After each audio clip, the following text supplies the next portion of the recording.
Hi friends, welcome to my channel Priya Nivea. இந்த வீடியோவில் சப்பாத்தி சாஃப்டாக வர்றதுக்கு மாவு எப்படி பிணையலாம், எப்படி தேய்க்கலாம் அப்படிங்கிறது இந்த வீடியோவில் பார்க்கலாம். வாங்க வீடியோக்குள்ளே போகலாம். ஃபஸ்ட்டு ஒரு அகலமான பாத்திரம் எடுத்துக்கலாம். அதில் வந்துட்டு 2.5 கப் அளவுக்கு நான் மாவு எடுத்துக்கிறேன். எங்களுக்கு தேவையான அளவுக்கு நான் எடுத்துக்கிறேன். இந்த கப் சைஸ் பார்த்திங்கன்னா நார்மலாக டீ குடிக்கிற டம்ளரை விட கொஞ்சம் பெருசாக இருக்கும். தேவையான அளவுக்கு உப்பு போட்டுக்கலாம்.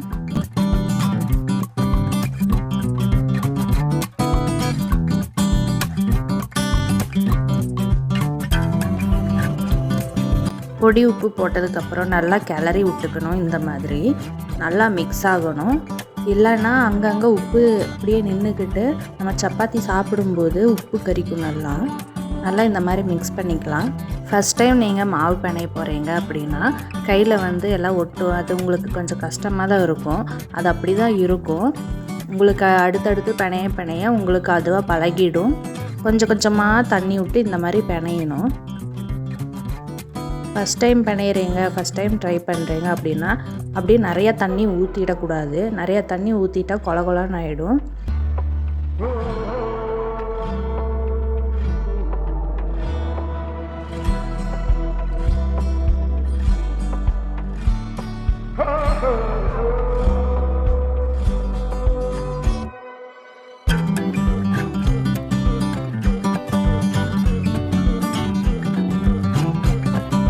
இப்போ இந்த மாதிரி ஸ்டேஜில் அப்படியே சைட்லேருந்து கொஞ்சம் கொஞ்சமாக எடுத்து இந்த மாதிரி நல்லா உருட்டிக்கலாம்.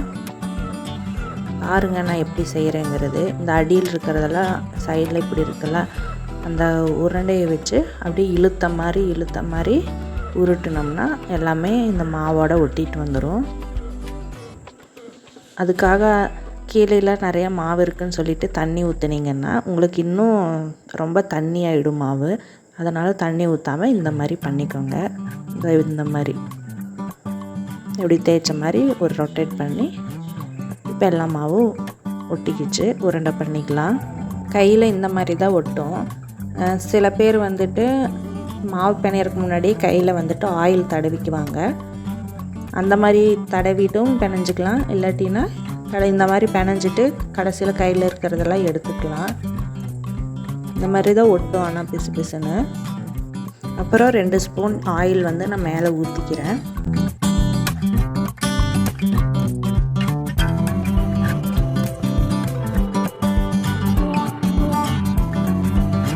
இந்த மாதிரி உள்ளுக்குள்ளே சுருட்டின மாதிரி நிறையா தடவை பிணைஞ்சிக்கணும். அப்போ தான் ஆயில் ஈவனாக ஸ்ப்ரெட் ஆகும். எல்லா இடத்துலையும் மாவு நல்லா ஆயில் பட்டு நல்லா ஊறும். நல்லா பிணைஞ்சிட்டு மினிமம் 1 ஹவராவது ஊற வைக்கணும். எவ்வளோ மணி நேரம் நல்லா ஊறுதோ அந்தளவுக்கு சாஃப்டாக நல்லா இருக்கும்.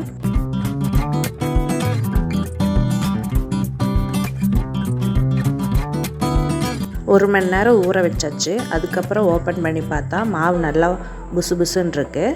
இது நல்லா உருண்டை பண்ணிவிட்டு நம்ம தொப்புன்னு தூக்கி போட்டும் கூடி அடிக்கலாம். இன்னுமே நல்லாயிருக்கும். கொஞ்சம் ஈரம் அதிகமாக இருக்குது அப்படின்னா அந்த கோதுமை பொடி இன்னும் கொஞ்சம் லைட்டாக தூவி விட்டு பிணைஞ்சிக்கலாம். அப்போ தான் ஒட்டாமல் இருக்கும். இது ஃபோல்டு பண்ணி தேய்க்கணும். நார்மலாக தேய்க்கிறத விட இது மடித்து தேய்க்கும் போது ஒரு 10 நிமிஷம் அதிகமாகும். நான் பெரிய உருண்டையாக தான் போடுவேன். உங்களுக்கு சின்னதாக வேணுன்னா சின்னதாக போட்டுக்கோங்க. இந்த மாதிரி கையில் ஏதாவது மாவு ஒட்டுது அப்படின்னா கோதுமை பொடி லைட்டாக தூவி விட்டுட்டு ரவுண்டு பண்ணிக்கோங்க, உருண்டை பண்ணிக்கோங்க.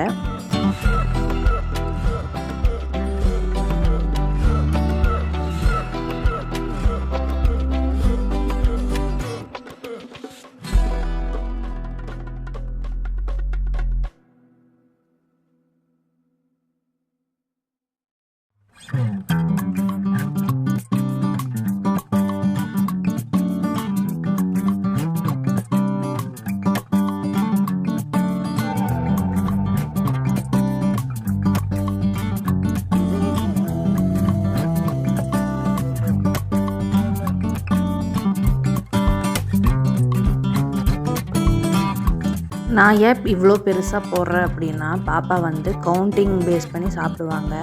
2 அந்த மாதிரிலாம் சாப்பிட்டா 1 சாப்பிட்டதும் போதும்னு சொல்லிடுவாங்க. அதனால தான் ஒன்று இந்த மாதிரி பெருசாக போடுறது. அது மட்டும் இல்லாமல் ரொம்ப நேரம் நிற்க முடியாததுனால லெக் பெயின் இருக்கிறனால அதனால் பெருசாக போடுறேன். நடுவில் இப்படி ஆயில் அப்ளை பண்ணிவிட்டு இந்த மாதிரி ஃபோல்டு பண்ணிக்கோங்க.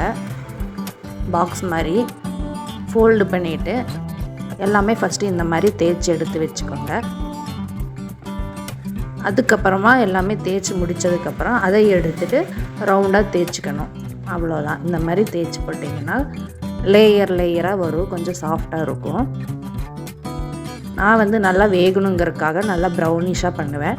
நீங்கள் லைட் ப்ரௌனிஷாக வேக வச்சிங்கன்னா நல்லா சாஃப்டாக இருக்கும். வயசானவங்க சாப்பிட்றதுக்கும் ஈஸியாக இருக்கும், குழந்தைங்க எல்லாம் கடித்து சாப்பிட்றதுக்கும் ஈஸியாக இருக்கும். சில பேர் வெறும் ஆயில் மட்டும் அப்ளை பண்ணி தேய்ப்பாங்க. இந்த மாதிரி கோதுமை பொடி போட்டும் தேய்க்கலாம், நல்லா வரும். இப்போ நான் ஃபோல்டு பண்ணி வச்சதை நான் சப்பாத்தியாக தேய்ச்சிட்டு சுட போகிறேன்.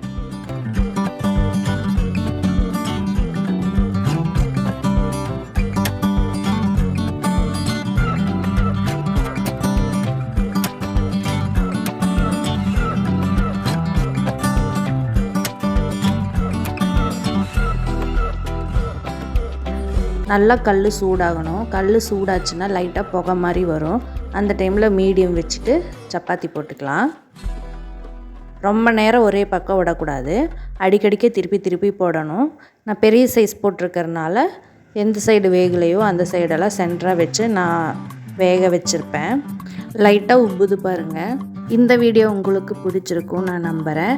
மறக்காமல் வீடியோ பார்த்துட்டு லைக் பண்ணிவிடுங்க, சப்ஸ்கிரைப் பண்ணிடுங்க, ஃப்ரெண்ட்ஸ் அண்ட் ஃபேமிலிஸ்க்கு ஷேர் பண்ணிவிடுங்க. நம்ம சேனலில் நிறையா organisation video, cleaning video, tips and ideas, baby care videos எல்லாம் இருக்குது. பெண்களுக்கு தேவையான நிறைய யூஸ்ஃபுல் வீடியோஸ் இருக்குது, மறக்காமல் செக் பண்ணி பாருங்கள். இந்த சைஸில் பெரியவங்க 2 சப்பாத்தி சாப்பிட்டாலே போதும், வயிறு ஃபுல்லாகிடும். நீங்கள் சின்னதாக செஞ்சுக்கோங்க. நான் சொன்ன மாதிரி மடித்து ஆயில் சென்டரில் அப்ளை பண்ணிவிட்டு திருப்பி மடித்து சுட்டு பாருங்கள், சூப்பராக வரும். தேங்க்ஸ் ஃபார் வாட்சிங்.